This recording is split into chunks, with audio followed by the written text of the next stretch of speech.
What's up, everybody? Circus here, coming at you with this week's Rogue Deck Roundup. Round 'em up, round 'em up, round 'em up, round 'em up, round 'em up, round 'em up, round 'em up. There we go. Okay, so what we do each week is, we do the power rankings. If you guys missed that, it's on Mondays usually. And keep track of what decks are winning in tournaments. Then we rank them based on how they finish. And then we talk about the top five. But then there's always the decks near the bottom. They don't do so Scraping well. at the bottom of the barrel. Right. Those are usually your rogue decks, right? So those are the ones we usually talk about. A couple times we tried mixing in some cog ladder decks and stuff like that. Just so people know what we're talking about here, because a lot of time people will be like, "What about this deck?" And it's like, well, yeah, that's a rogue deck, but there's hundreds of rogue decks in the game, then, right? So we're just trying to qualify. The finest whiskey comes from the barrel. You know what I mean? Either the farthest reaches in the barrel. You know what I mean? Like squeezing. Oh yeah. So if we don't cover your favorite rogue deck, it's not because we don't like it. It's not because we don't like it. It's because it didn't place too much flavor. All right, so this week we're gonna play a little game, Herf. Okay. I'm gonna put up. I think I got like 6 or 7 decks. 2 of them. Okay, all of them finished top 8 in a tournament. Okay. Except which ones 2. are from the Freakly? Except 2. 2 did not place in a top 8 in a tournament. All right. You get 2 guesses. All right. Okay. So if you guess more than twice, you lose. And then, okay. And I get to like pick out the imposters basically. Right. Yeah. You get 2 guesses to pick them out. All right. Here's the first deck. What do you think? Top 8 deck? I'm pretty sure I saw this get a top 8. Okay. I'm pretty sure didn't it get like second or something in a tournament? That I don't know. I don't want to reveal. It did pretty well though. Why are Witchcrafters doing so well all of a sudden? People forgot how to play against them. Is that what it is? And like I guess they have pretty decent matchups against some stuff if your opponent doesn't play you know what I mean? If they don't know what the deck does. You know what I mean? And then most competitive players and a lot of people have Book of Moon now. Whereas, not everybody was always playing Canadia. A flip down on Veer is what I'm saying. You flip that down, you can start playing. Most people have Book of Moon now, or a lot of people have Book of Moon, whereas not everybody was putting Canadia or a Floodgate or something like that into their deck before. Yeah, so the thing that you do against Witchcrafters is that, because normally they end on a level 4 plus a couple spells in hand so that they can tag out into Vera and then have a negate, so in case you have something for the Witchcrafter. Right. But the thing about Witchcrafter effects, all the level 4s, is they have to be done in the main phase. Right. So you just summon something bigger than their level 4, bait to go to battle phase, they have to tag out, and then you flip down and then you combo. You know what I mean? It's that simple. Right. But, I mean, it's good to see them back, because this was the deck that was hot. And then it got immediate nerf, and it just kind of fell off, which was too bad. Yeah, I never really liked playing against Witchcrafters. Oh, no, it's terrible, yeah. but it's really fun to watch somebody that's really good with them play with them. You know what I mean? Yeah. If somebody's good with them, I enjoy watching them do it to other people, but I don't want it done to me. You know what I mean? Exactly. All right, so you're going to say this is a legitimate top 8 deck? Yeah, I'm pretty sure it's legit. Okay, you're correct. Nice. All right. What about this pile of garbage? Top 8? Let me see. Oh, my screen's frozen. Okay. No, I saw this get a top 8. It was a top 4 in a battle phase. This is magnets, dude. I was pumped. I was absolutely pumped. This is your deck. Yeah, Stacks got top 4 with this, and I was like, you mad lad. I don't know how, but he did. Magnets, let's go, standard. Right? Yeah. How is this deck still standing around? Or staying around? It just has some neat, XCs that it can go into. Right, is that what's making the deck stick around a little bit longer? Because if it didn't have the XZs, it probably wouldn't be as strong, or have the ability to make the plays. The toolbox is really even before XCs came out, people will magnets will get a nice bump with rank 4s, and so the more good rank 4s we get, the better magnets can get. You know what I mean? Right. Okay. And they have some other support that I'm not sure that we'll get, but I really think that this is the most standard magnet list somebody could come up with. Hey, whatever works, man. Whatever works. All right. It's all that you need with nothing you don't. All right. What about this deck here? No, I don't think it got a top 8. It did. Oh, this is a Oh, top 8 and deck. what? Metaphorically? Yes. Or I want to say it was on Meta, or it was something on the DLM side. It was definitely like the Yami Cup or something like that. But yeah, I mean, I didn't write it down, sorry, but this is a top I 8 deck. guess it's cool. I mean, the deck. I mean, it got tuning, and okay. So the funny part was is that the deck was performing like decent, right? And Right. people are like, oh, just wait till we get tuning. And then once we got tuning, it performed a lot worse. Why is that? And that was well, I think just like other decks got released as well. Like we got Right. resonators, which were Hmm. like just better. But it's like people are, oh yeah, tuning is gonna make this deck broken. And then we got tuning, and then it just fell off the map. So well, I mean, I think it wasn't because of tuning, obviously, but it was just funny. Because this deck just kind of has that one thing it does, right? It just wants to get into the big dragon and Yeah. attack 5 times. Yeah. So basically, they put up the big dragon with tuning gum in the grave, which protects it from targeting effects, and then they have that other spell. I can't remember what it's called, but it's like the bottom left, Yeah. like those two copies. That actually summons out.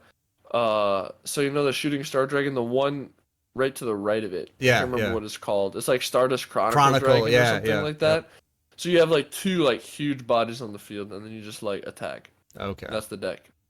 All right. So you got Just one big life bodies. left. Okay. So you can Oh make as shoot. many guesses as you want, but you only have one life left. All right. Oh shoot, dude. All right. What about this one? It just came out. So no way it could get a top. You are correct, sir. Last week? No, you're right. This is not a top 8 Yeah. deck. This is a cog Yeah. deck.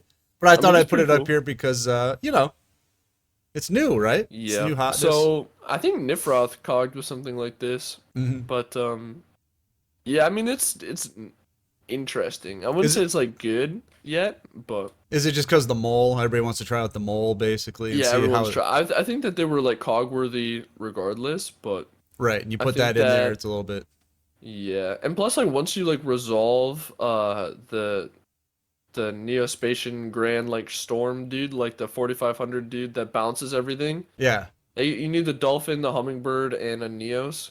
That thing is strong. It's 4500 attack, and when it's something that bounces everything. So it's Okay. pretty. Or does it shuffle it back all into the deck? I can't remember. It's one of the two, But so do but you really think strong. this be a future rogue deck? Uh, Like in a tournament, like Potentially. top 8. I think that the biggest problem that they're gonna run into is just they have no tech space. Oh, it's all Like engine. they have Yeah, two I Book guess of Moons. You yeah. know what I mean? Well, favorite hero could come or go, but I bet that's a lot of the strategy too, right? Well, yeah, because you can equip that to any of your big boys, and then they can't be targeted. As And well as when you're ready to go for game, you can attack and then unequip it and then attack again. right, so So that's probably not really a tech card so much. So yeah, there's not a yeah, I lot of guess it'd be space. neat. Oh, I'm sorry. I was just saying there's probably not a lot of space, like you were saying, to like improve the deck unless you were to go more cards. Yeah, I mean, the interesting thing about this deck is that it's one of the few decks that can like search like floodgate field spells. Hmm. So I mean stuff like Necro Valley, but that kind of cucks you as well. So I guess you could do something like Summon Breaker, which is like a huge floodgate right now that nobody is really playing. Because I mean, if you look at like Resonators, they would have like summon 3 times. Like their entire turn is just like summon, summon, summon, summon, summon. Right, So if exactly. you put down Summon Breaker, a lot of times you just kind of win the duel unless they have Carnadia. Or Okay. unless they have like MST or something. Okay. But All it's right. cool. So you got it, man. You still have one life left. All All right, right. let's go. What about this one? Yeah, it just won a tournament last night. I'm not sure about this exact version, but TGs are winning. I picked this one because it was a little bit different than the other ones that were out there. Oh, well, Because it's got the miscellaneous did he Saurus. get a top 8? Yes, it did get a top 8. Yeah, I was like, Yep. this has been doing pretty There's a well. few TGs out there that did pretty well this week. But yeah, so this is a version that like first came up when it was like released. Yeah, that's why I picked it Uh, up because I'm like, it's got Raiden in it. It's got miscellaneous Saurus. You don't see that very much anymore. yeah, basically you just mill a bunch of stuff so you can miscellaneous Saurus into the Boost Raptor, Hmm. and then you can use that with the Screw Serpent. And it gives you a lot of combo potential. But What I overall, people kind of went away from this. Yeah, you don't see people using the halberd cannon even like in this version. So Yeah, the Halberd Cannon can be pretty interesting, but it's not like your boss monster anymore. It's like Right. When the deck first came out, that's what everybody was trying to get into to test it out, and then it's like, this is nice, but he's still kind of unprotected, you know. yeah, I mean, people are going to it more now because you can go the Star Guardian plus the one that pops back or the other level 5 into the level 10, and then you can summon out the Dragonfly to pop out of the level 10 to go right into the Halberd. And that, I mean, that's a pretty cool combo because like gives you like a, I mean, basically not a scolding, but like it negates summons, which is really Right. interesting. It is really strong. So like in the right matchups, like Halberd is really useful, but in the wrong matchups, it's absolutely worthless. Like versus Thunder Dragons, Halberd is ridiculous because it can stop living near. So, but All right. Well, there you go. Next one. I'm trying to pick which one's the next one. All right, here we go. I don't think it got a top 8. You are wrong, sir. It No did. way. Oh my Yes, this goodness. did get a top 8 in the Hmm. Meta Freakly. Oh god. I mean, it's a cool deck, but like it's not very good right now.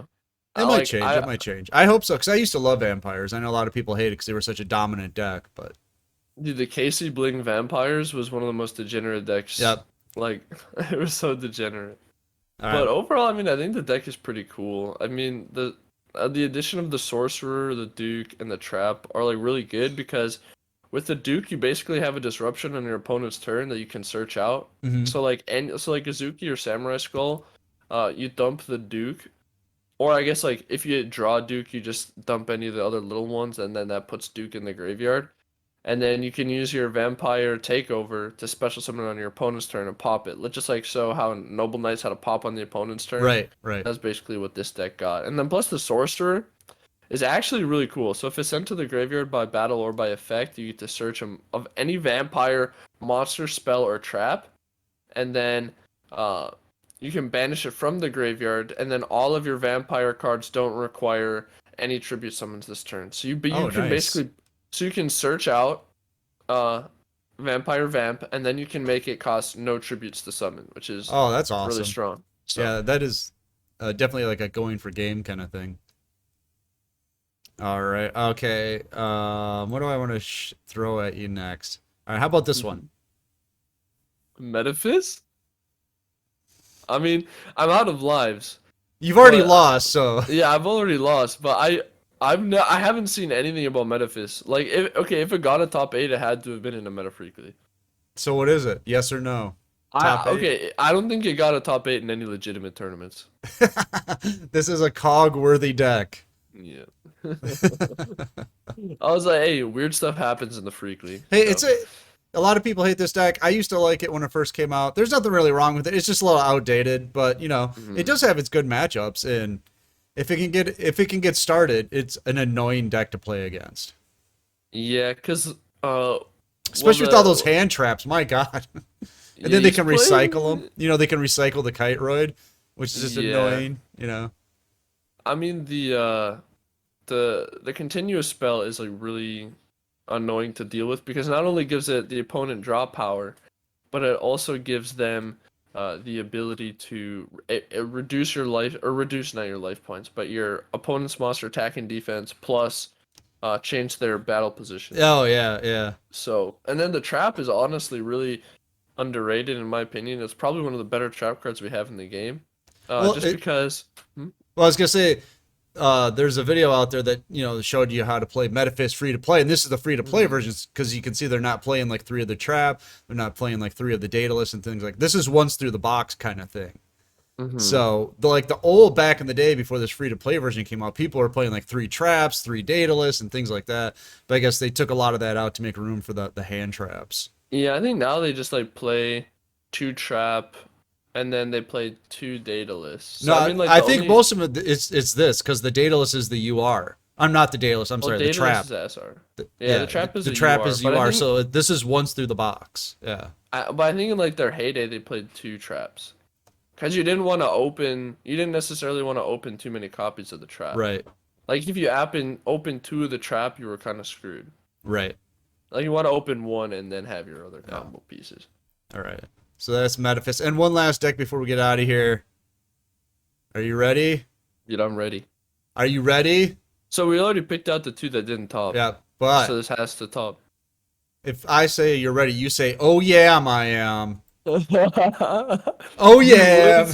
Go, dude. Another great week for your Senjis. That's what I'm talking I know about, a lot of dude. people are probably gonna say this is probably meta, and I think it's definitely. You could almost make that case for it now, where it's like it's done it consistently enough over the past month, where you could almost say they could graduate.